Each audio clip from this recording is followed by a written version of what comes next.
ดีตอนเสาร์เด้อพ่อแม่พี่น้อง ขอถ่ายน้ำค้าแสบคอในส่วนฝนตกอากาศมันเย็นๆเป็นหวัดสบายดีตอนเสาร์เนาะคนมื้อนี้สิเห็นเมนูอันนี้อ่อมปลาใส่หยวกกล้วยเนาะปลาอันนี้ปลาธรรมชาติซื้อมาก่อนอื่นเขาก็สิหนึ่งเขาซะก่อนเนาะขางหมกเขาไว้ต้องใช้เห็ดกินเพราะว่าสิเอาข้าวเบื่อ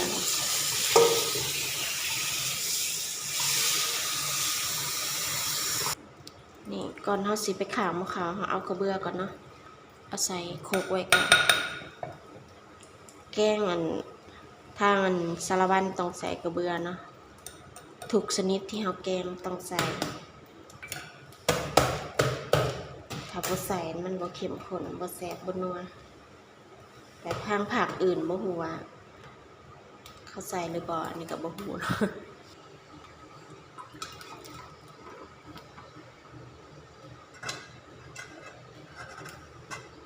เราเตรียมล้างผักเนาะสิมีอันนี้ไผ่ตูแล้วก็ต้นหอมข่าบ่เป็นข่าตะไคร้กับใบมะกรูด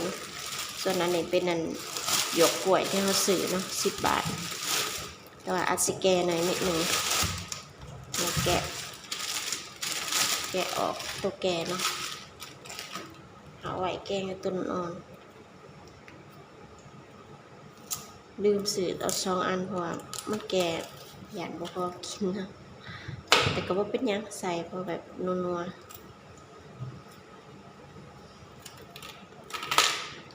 นี่อ่อนตัวนี้แก่เนาะเขาก็เอาทิ้งบ่คือเขาไปหาเอาเองนะแบบเอาอ่อนๆนะนี่เขาขายเขาสิเอาแก่ๆมาแบบแต่กับปกติเขาดอกถ้าแกะเอาอ่อนๆมันก็น้อยเนาะมันก็แบบขายสิบ่ออกมันก็สิแช่น้ำไว้ส่วนตัวแกเขาก็กินเนาะ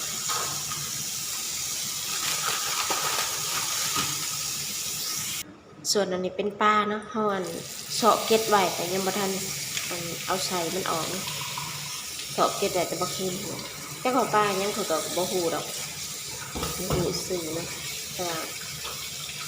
เป็นตาแซ่บอยู่เด้คือสิมัน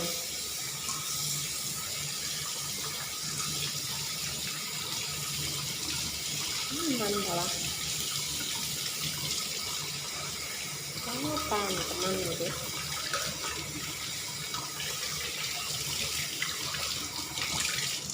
มันขนาด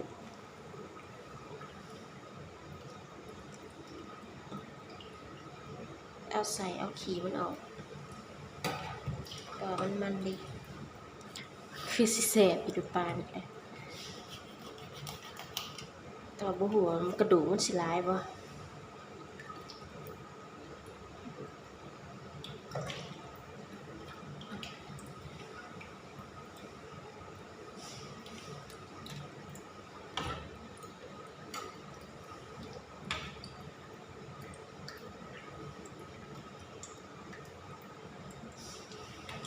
ปลา4 ตัวเนาะ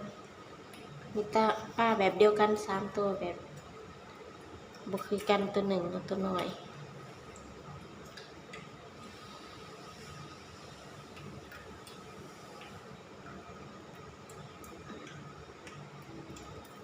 ตัวนี้น้อยนะตัวนี้จะปลาอย่างแหละน่าจะเป็นปลาตะเพียนกระดูกเป็นอาชิลาย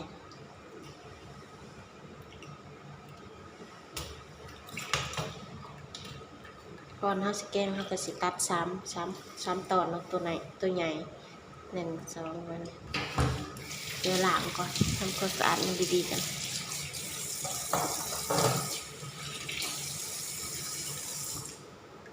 เดี๋ยวเขาสิมาหั่นปลากันเนาะเตรียมไว้แล้วค่อยไปตำเครื่องแกง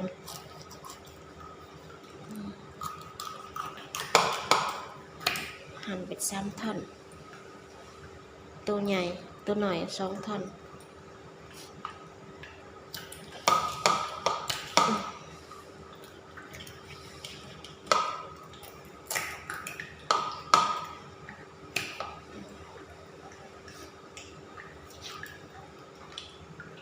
สีงามอยู่เด้ลาบเหนียวคือแซ่บ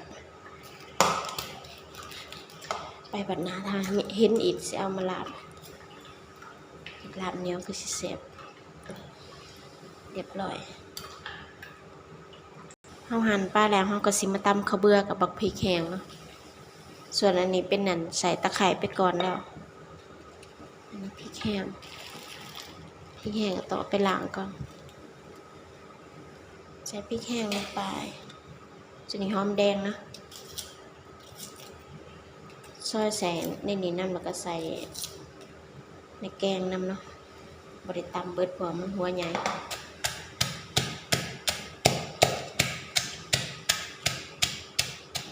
ตำข้าวเบื่อเตรียมเครื่องแกงเรียบร้อย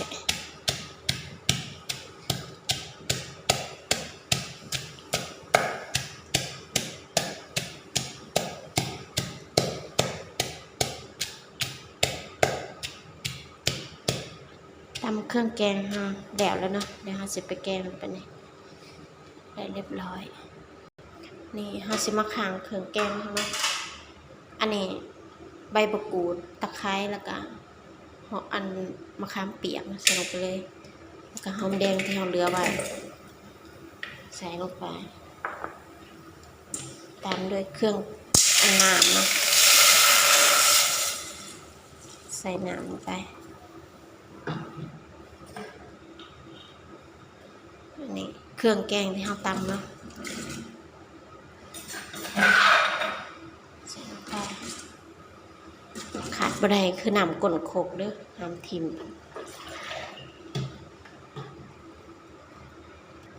เทน้ำก้นโคกลงไปนะนี่เราก็สิปรุงไว้เลยนะปรุงแล้วก็จังค่อยเอาใส่ปลานะเพราะว่าปลาเปื่อยไว้เราต้องปรุงก่อนจะได้บ่ต้องคนหลายนะใส่น้ำปลาแดกลงไปนิดหน่อย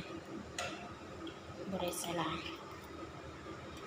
ใส่น้ำปลาแดกลงไปแล้วเราก็ใส่เกลือเนาะอันนี้เกลือเด้อใส่ไปนิดนึง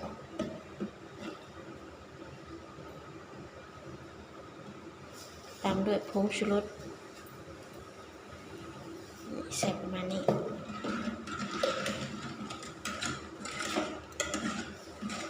เราก็สิปิดฟ้าไว้ก่อนเนาะให้มันผดเราก็สิไปเตรียมมันพักที่เราล้างน้ำไว้เนาะมาเตรียมพักที่เราสิแกงใส่เนาะส่วนอันนี้ก็ต้นหอมตัดให้มันนั้นสั้นๆไฟตู้เราเด็ดแล้วเนาะแต่เราบริทายตัดต้นหอม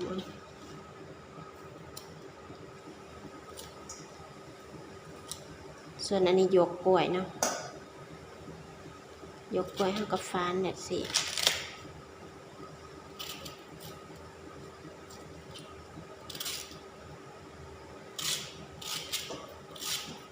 แดดแต่ห้าหมักเนาะเขาสิหั่นแบบได้ก็ได้สิหั่นสั้นหั่นยาวได้เบิดเนาะ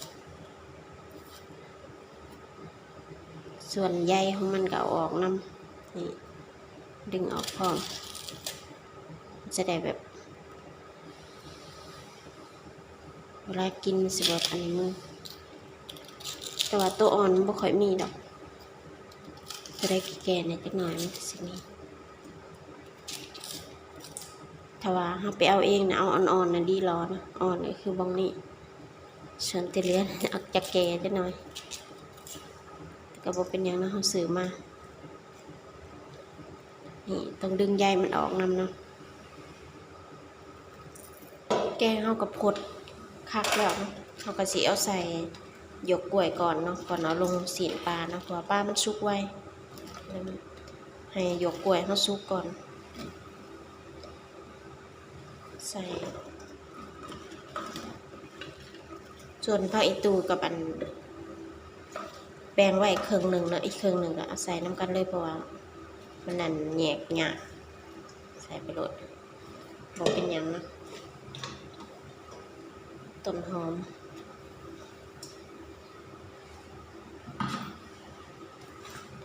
พอสิโรหยวกกล้วยมันสุกก่อนแล้วจังเอาปลาลงนะนี่ใส่หยวกกล้วย เดี๋ยวมันหยุบลงก็เหลือน้อยแล้วหยวกกล้วยผู้ใดบ่เคยกินก็ลองแกงเบิ่งเนาะแซ่บคือกันมันสิออกหวานๆนัวๆใส่แค่เกลือเป็นนัวน้ำปลาแดกก็แล้วเนาะน้ำแกงเครื่องปรุงเฮาก็บ่ได้หยังเพราะว่าเฮาเอาธรรมชาติมาแกงเดี๋ยวซิมเบิ่งเพราะว่าบ่ฮู้ว่ามันพอดีหรือยังนะ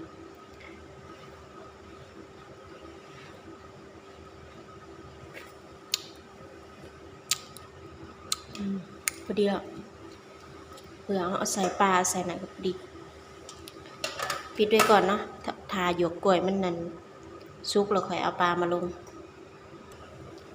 นี่เปื่อยแล้วเนาะหยวกกล้วยมันเปื่อยแล้วเราก็สิใส่ปลาของเราลงเลยกับไผ่อีตู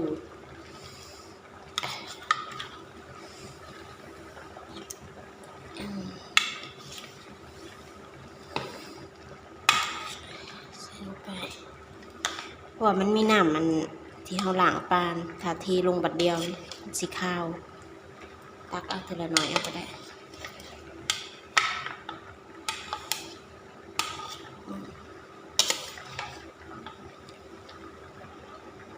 เต็มหม้อพอดีเต็มหม้อหน่อยเนาะนี่เอาปลาลงไปกับเป็นตะแซ่บเลยแบบนี้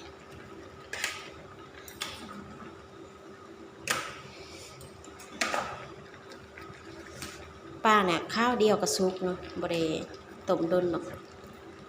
ประมาณ5 นาทีก็สุกแล้ว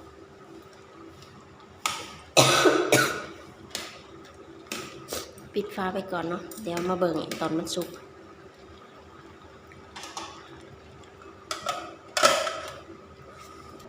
มาเบิ่งแกงปลาเฮากระเด็นสุกแล้วปลากระแสบแล้วทุกคนนี่แกงปลาเฮาสุกแล้วเด้อมาเด้อกินข้าวกินน้ำกันตอนเช้าไกลๆเลยจะปิดแก๊สเลยนะพอสุกแล้วนี่ปลากระแสบเบาหอมอันไฟตูอยู่กล้วยหอมแห้ง